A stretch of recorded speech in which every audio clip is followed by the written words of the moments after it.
just want to tell you something. When you are choosing a spouse, apart from the giving that the person should be born again, one of the things you should look at, because marriage is for destiny, is that you must look at the person's spirituality.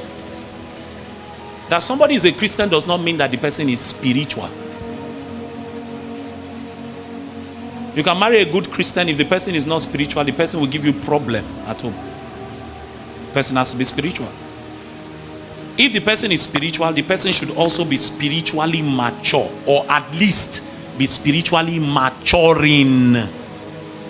So the person is on a growth spiritually. To be spiritual, what does it mean to be spiritual? The person is led of the Spirit. The person is not carnal. The person is not driven by flesh, not driven by the systems of this world. The person must be spiritual. Number two, the person must be emotionally stable. Emotionally stable. Emotionally healthy in their emotions, in the way they think, in the way they process matters. A man that is extremely angry and has rage, you are just one mistake away from becoming a punching bag. He has not learned how to master his emotions. You don't want to be in a house with that man.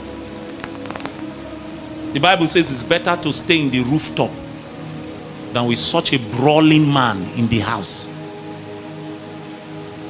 So the person must be emotionally healthy. The person must know how to manage their emotions. When they are angry, they can say, I'm angry.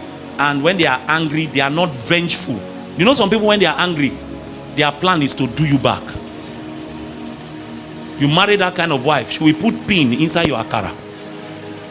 It's when you have died, it's when you are dying in the hospital, she will say, my love, I'm sorry. But you will die first. She will poison you. After poisoning you, she will now realize, hey, I don't kill her. Because she's vengeful. She's vengeful. Must be emotionally stable, emotionally healthy. Number three, the person must be accountable. Don't marry anybody who does not have accountability structure. They don't have somebody in their life to whom they are accountable. Don't marry. It can be their parents, but most of the time I recommend that you should have a spiritual leader in your life that you are accountable. Not that is controlling you. There are two different things. That you are accountable to. Don't marry anybody. And one of the true tests, especially for sisters, a brother is coming to ask you, I want to be in a relationship with you. I want to be in a relationship with you. Ask him, who is your pastor? Who are you accountable to? Who have you told about this matter? Before you came to meet me, who have you told? Who have you shared it with? Who can vouch for you? Who knows your character? Who can say, I know him? The parents might not be able to stop him from doing what he wants to do, but if he has an accountability structure, at least the person can point to certain areas of his life that need to be shaped. Even for females, there should be accountability structure. So what if I am submitting to A and then I marry my husband and my husband is submitting to B? Does B automatically become my accountability structure? Yes and no. It depends on what works for your family. If your husband is such that he says, now that you have married me, you must be accountable to my spiritual father, then you submit to your husband's authority. But if your husband can work with that kind of system, well and good. Where there are challenges is if both accountability structures are in conflict.